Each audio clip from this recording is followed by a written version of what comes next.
चले वतन की ओर डाल के प्रेम की डोर। हम चले वतन की ओर डाल के प्रेम की डोर। बाबा खींच रहा है आज सहज ही अपनी ओर। हम चले वतन की ओर।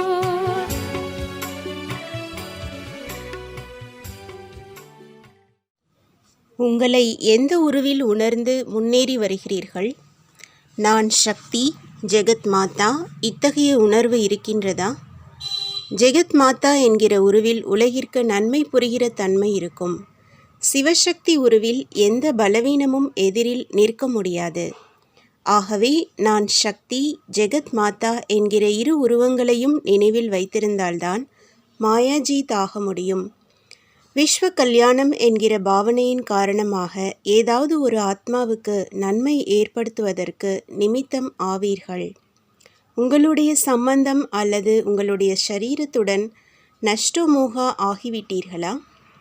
நஷ்டமோகாவின் இறுதி ஸ்திதி எந்த அளவு அமைந்திருக்கிறது? எந்த அளவு நஷ்டமோகா ஆகிறீர்களோ அந்த அளவு ஸ்மிருதி ஸ்வரூபம் ஆவீர்கள்.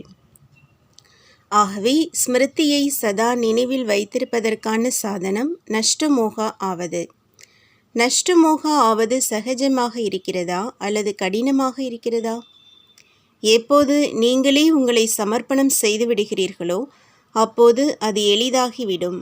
மாறாக சமர்ப்பணம் செய்யாமல் உங்களிடத்திலேயே வைத்திருந்தால் அது கடினமானதாக இருக்கும். நஷ்டமோகா ஆவதை எளிதாக செய்வதற்கு முக்கிய சாதனமாவது சமர்ப்பணம் செய்துவிடுவதே ஆகும்.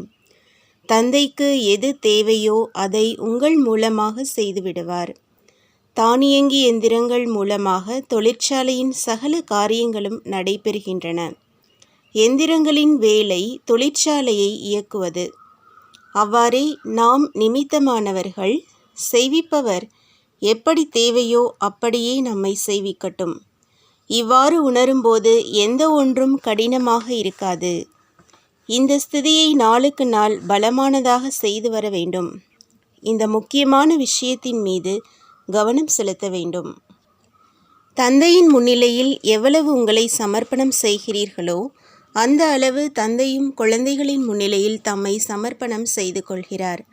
அதாவது தந்தையின் கஜானாக்கள் குழந்தைகளை சேர்ந்தவையாகி விடுகின்றன. உங்களுடைய குணங்களை மற்றவர்களுக்கு வழங்குவது ஏன் கடினமாக இருக்கிறது? சமர்ப்பணம் செய்வது மற்றும் செய்விப்பது இதுவே பிராமணர்களின் தொழிலாகும்.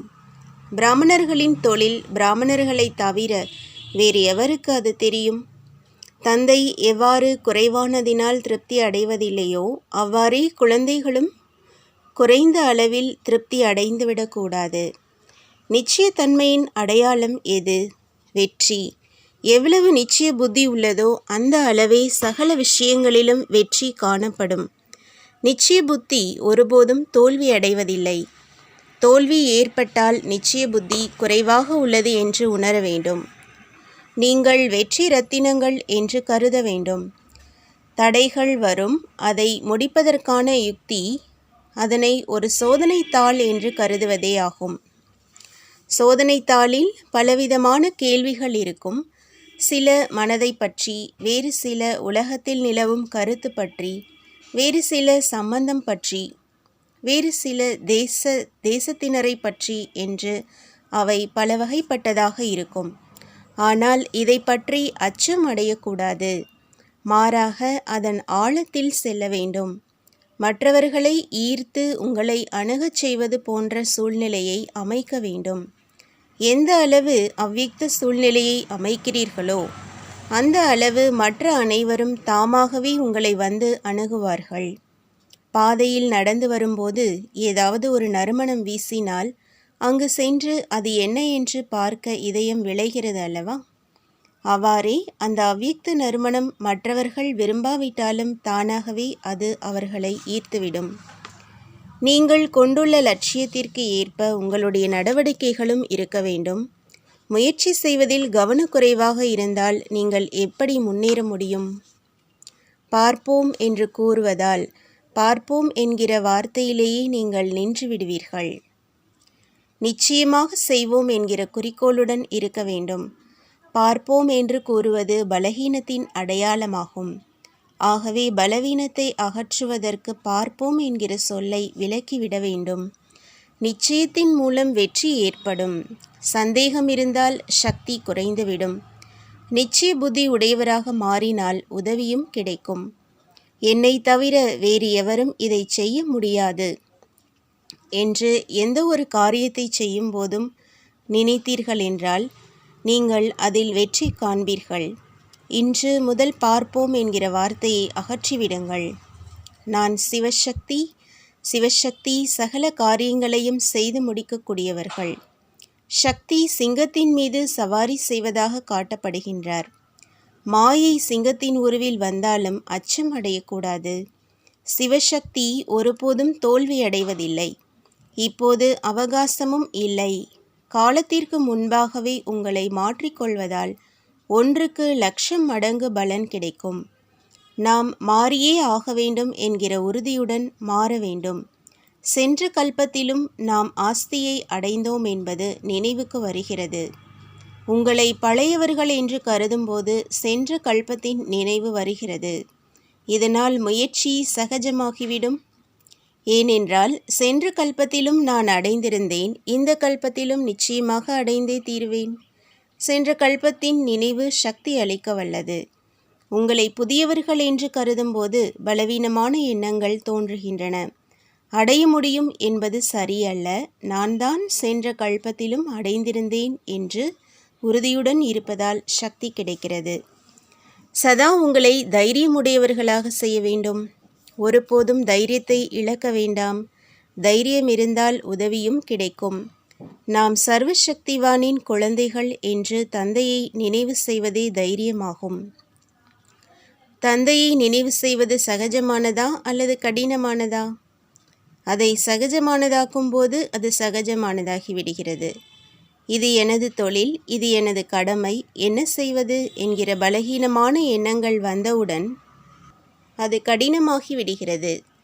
இத்தகைய பலவீனமான சங்கல்பத்தை ஒருபோதும் இருக்கவிடக்கூடாது. மனதில் பலவீனமாக சங்கல்பம் உற்பத்தி ஆகிவிட்டால் அங்கேயே அதை அழித்துவிட்டு சக்திசாலியான எண்ணங்களை உருவாக்க வேண்டும். மாறாக அவ்வாறு செய்வதற்கு இப்போதும் முயற்சி செய்து வந்தால் நீங்கள் எப்போது அவ்வியக்த ஈர்ப்பை அனுபவம் செய்வீர்கள்? எதுவரை இத்தகைய பிரயத்தனம் செய்வதிலேயே இருக்கிறீர்களோ அவ்வியக்த ஈர்ப்பை உங்களுக்குள் கொண்டு வர முடியாது. இந்த மொழியே பலகீனமானதாகும். சர்வசக்திவான் தந்தையின் குழந்தை இப்படி கூறக்கூடாது. அவருடைய எண்ணம், சொல் ஆகிய அனைத்தும் நிச்சயத்துடன் இருக்கும். இத்தகைய ஸ்திதியை உருவாக்க வேண்டும்.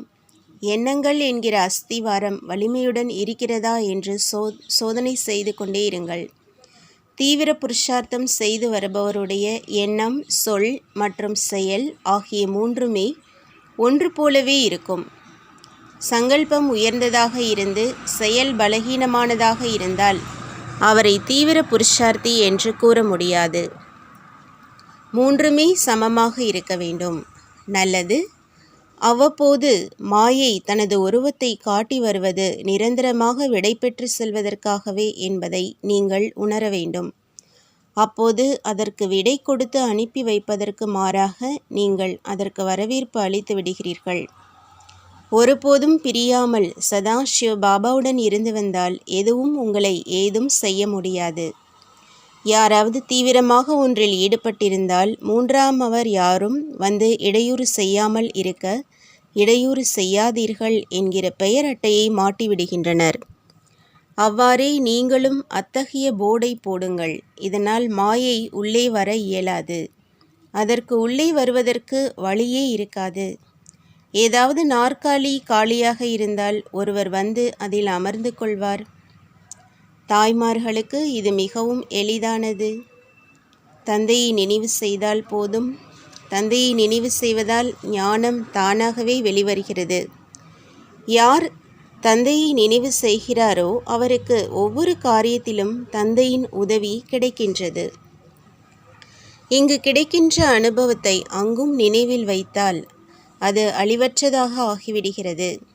அவ்வளவு சக்தி நினைவில் இருக்கிறது. நாம் பரந்தாம நிவாசி, ஒரு கடமையை செய்ய இங்கு வந்திருக்கிறோம், பிறகு திரும்பிச் செல்ல வேண்டும் என்கிற நினைவை அடிக்கடி புத்தியில் வையுங்கள். புத்தியை இந்த விஷயங்களில் தீவிரமாக ஈடுபடுத்தினால் அது வேறு எங்கும் அலையாது. ஞானத்தையும் மிகுந்த யுக்தியுடன் தான் மற்றவர்களுக்கு கூற வேண்டும். நேரடியாக ஞானத்தை அளித்தால் புதியவர்கள் பயந்து விடுவார்கள்.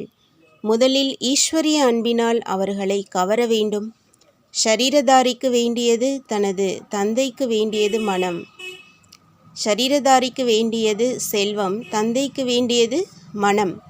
ஆகவே மனதை எங்கு செலுத்த வேண்டுமோ அங்கேயே செலுத்தி வாருங்கள். வேறு எங்கும் அது செல்லக்கூடாது. யோகயுக்த நிலையில் நிலைத்திருந்து இரு சொற்களை பேசுவதும் நீண்ட உரையாற்றுவதற்கு சமமாகும். 1 மணி நேரத்திற்கான பேச்சின் சாரத்தை இரு சொற்களின் மூலமாகவே விளக்க முடியும். तुम बच्चों को तो सर्विस करनी है, जो बाबा कहते हैं सबको ये बताओ कि देखो तुम्हारा एम एंड ऑब्जेक्ट ये है, एक गीता है बढ़िया, ये राजयोग है ना बच्चे। कैसे है राजयोग? बिल्कुल सहज है कि बाप को याद करो तो ये वैसा मिलेगा तुमको। ओम शांति।